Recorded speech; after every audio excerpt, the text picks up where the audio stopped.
Just like that, it's done. My relationship is officially over. As I sit here looking at the boxes piled high around me, I'm overwhelmed by a tidal wave of sadness, but piercing through that heavy fog is something else. A profound, undeniable sense of hope for the future. I wanted to share this story, my story, because hearing the truths of others gave me the courage to finally do what was best for me. Consider this a win, a hard-fought, tear-stained win. It all started the way so many modern tragedies do, online. I met my ex-boyfriend, and God, it still feels incredibly weird and heavy to say those words, ex-boyfriend, on a dating app. We connected instantly over a shared sense of humor, obscure common interests, and a mutual understanding that neither of us was looking for a serious relationship. I was fiercely independent, child-free by choice, and loving my life. Then the truth came out. He had 2 young children and was right in the messy, chaotic middle of a divorce. Instantly, a massive wall went up in my mind. I had been a stepmom in a previous chapter of my life, and I knew deep in my bones that I did not want to walk that path again. But we kept talking just as friends, we said. We were both lonely, both navigating transitions in our lives.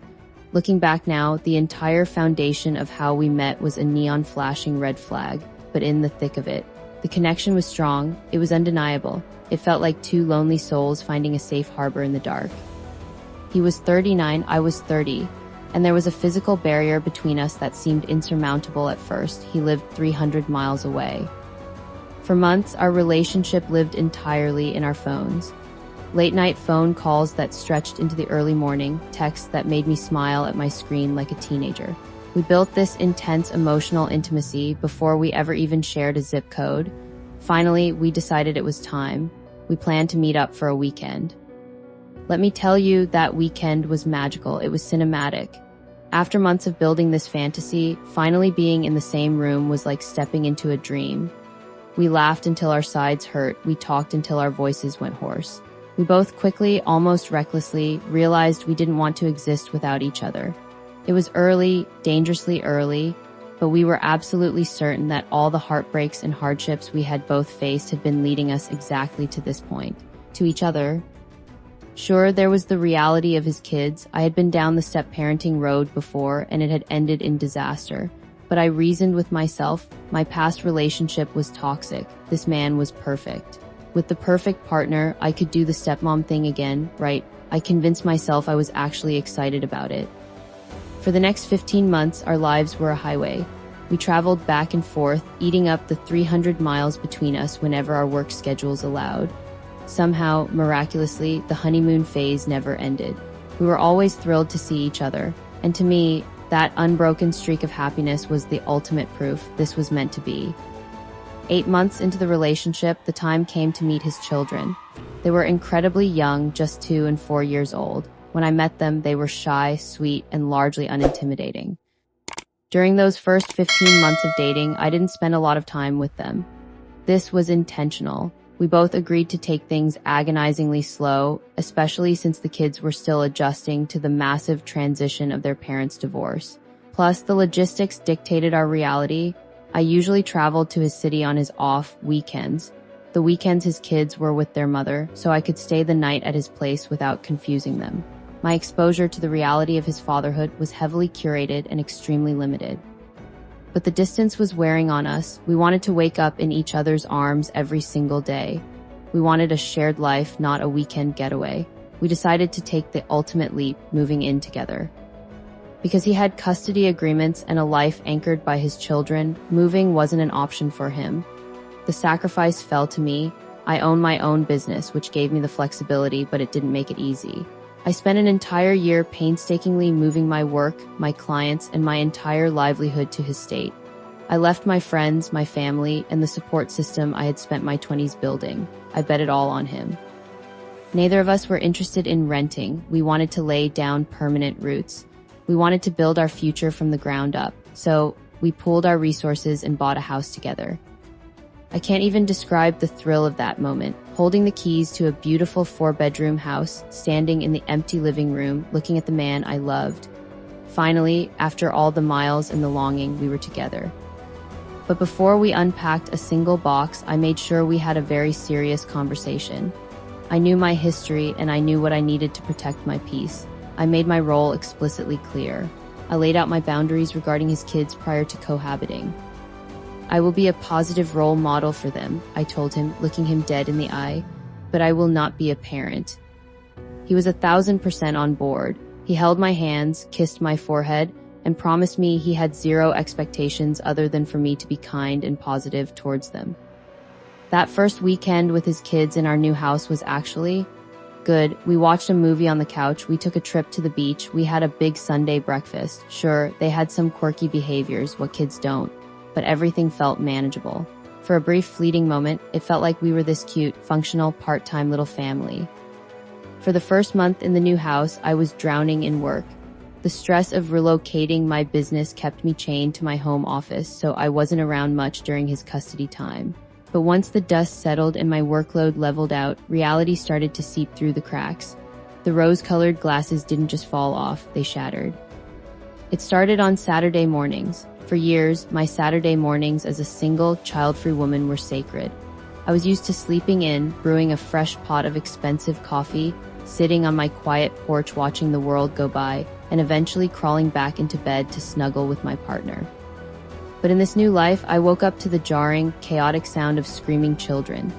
I would drag myself downstairs, my head pounding, only to be greeted by the shrill, repetitive theme songs of children's TV shows blasting at top volume. My boyfriend wouldn't be next to me. He'd be on the couch, swallowed up by his kids. Was there a hint of jealousy? Sure, I'm human, but I tried to logic my way out of it. He has kids, I told myself. Obviously, the routine changes when it's his weekend, but the loss of my peace was a physical ache that I couldn't just logic away.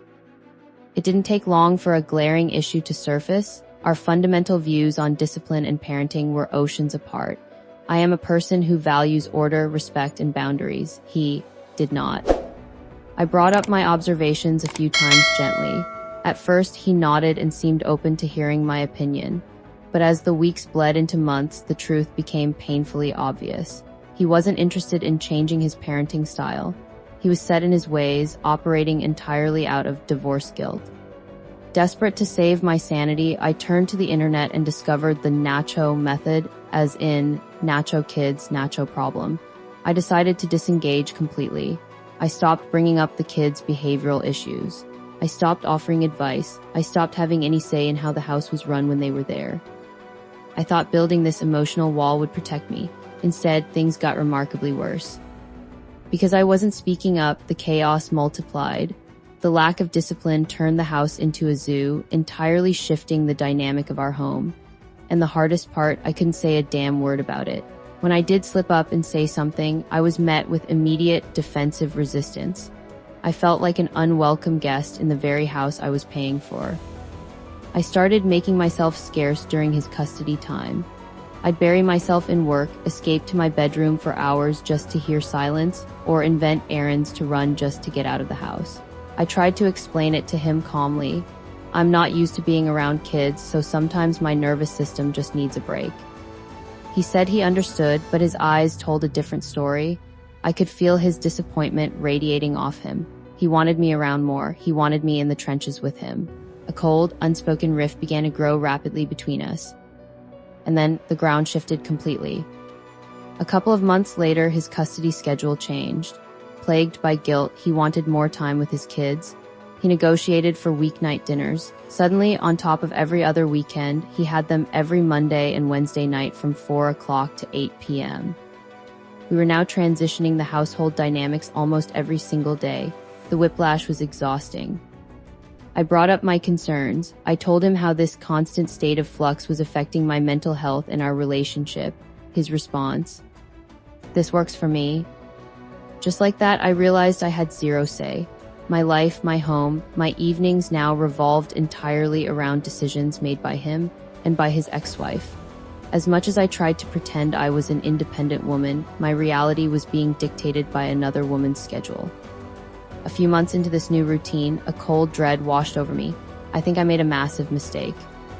I tried to bargain with myself. Just 14 more years, I whispered in the dark. Just 14 more years until they're 18. But who was I kidding? I started researching, talking to other step-parents. The reality is the issues never stop.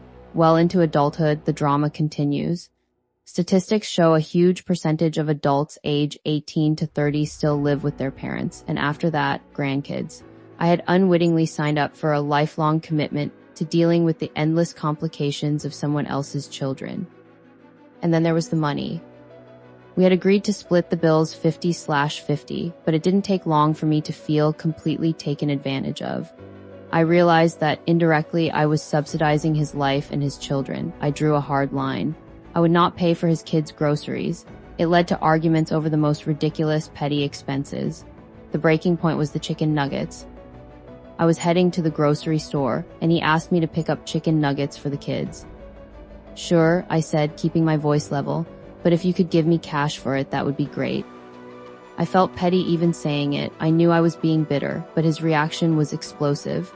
He acted as though I had just declared war on his children.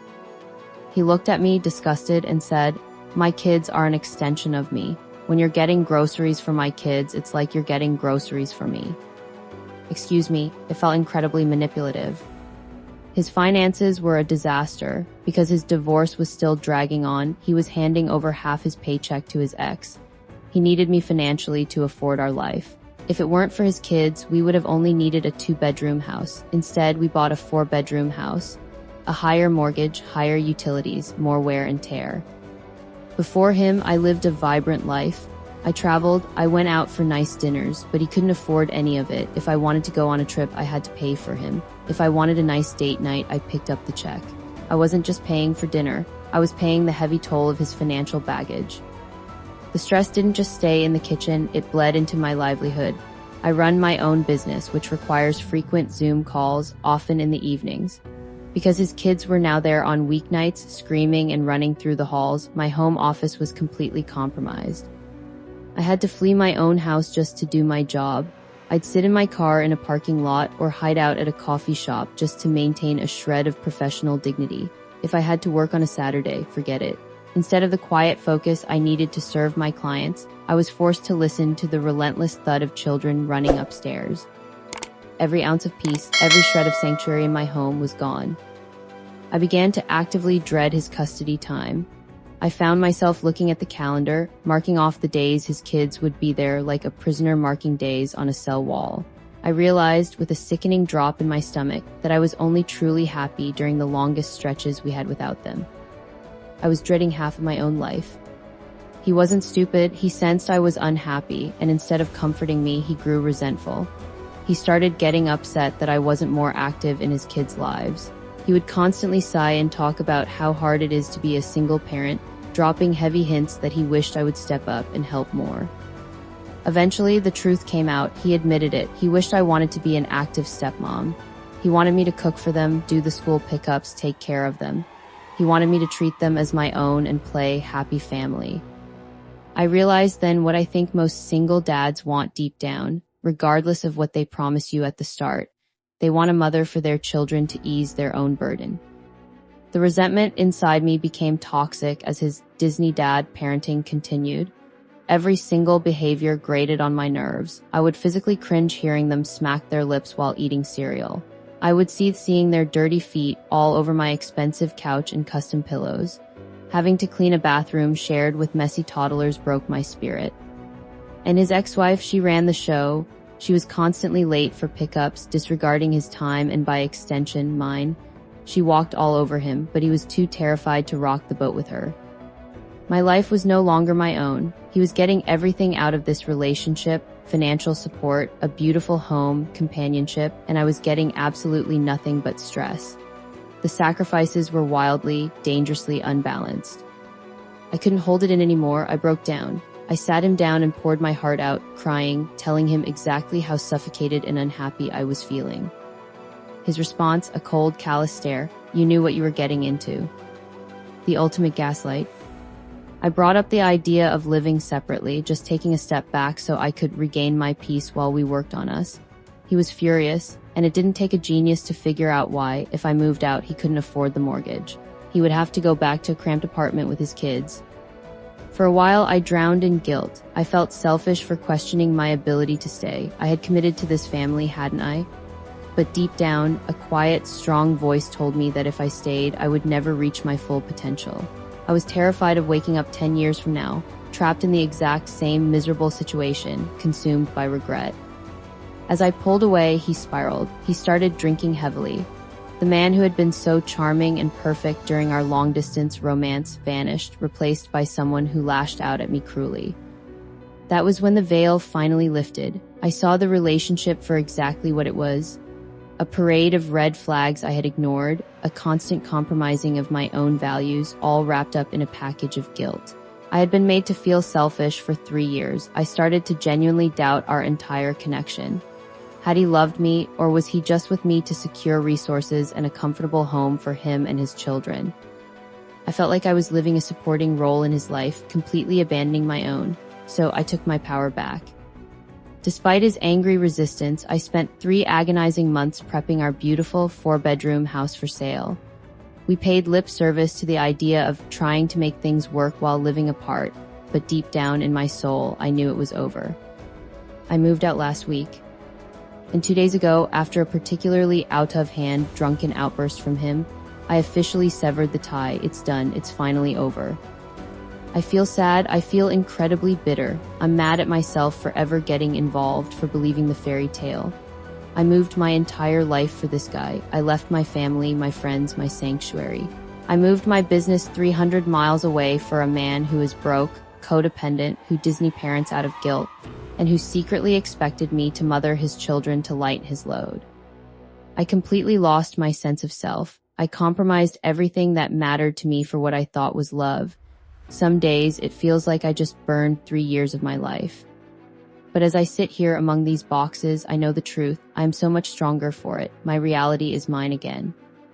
And for anyone listening who might be standing on the edge of a similar cliff, here are the absolute, non-negotiable lessons I learned from this fire. Rule number 1, never ever, under any circumstances, will I date someone with children again. Young, old, rich, poor, it doesn't matter. I will never even entertain the thought of a date with a man who has kids, period. No more long-distance relationships. I've realized that the reason you stay in the honeymoon phase for so long is because you're never actually doing real life together. It's a vacation from reality. And if you do eventually move in together, the sacrifices are almost always unbalanced. Financial independence is mandatory. I will never date someone who needs or relies on me financially. Hard pass. Do not buy real estate on a promise. Buying a house with a romantic partner without marriage or ironclad legal protections is a disaster waiting to happen. I thought we were the exception. We weren't. Untangling a mortgage when your heart is broken and emotions are high is an absolute nightmare. No more older men with heavy baggage. I'm done dating men who are completely set in their ways and burdened by their past. I'm 33 now. I can finally date someone my own age who is actually mature. The internet is a tricky place. I am going to be highly wary of meeting anyone on dating apps. The space between a digital persona and reality is where the sketchiness hides. Protect your peace at all costs. I will never give up the peace of living alone again unless it has been years of a rock-solid, proven relationship. The sanctuary of my safe space, my quiet Saturday mornings, my clean living room, that is something I will not surrender easily. It is the most important thing to me right now. I am worthy of dating someone without baggage. I am worthy of someone who has their shit together. I don't need someone to give me a life. I need someone who enhances the beautifully full, child-free life I already have.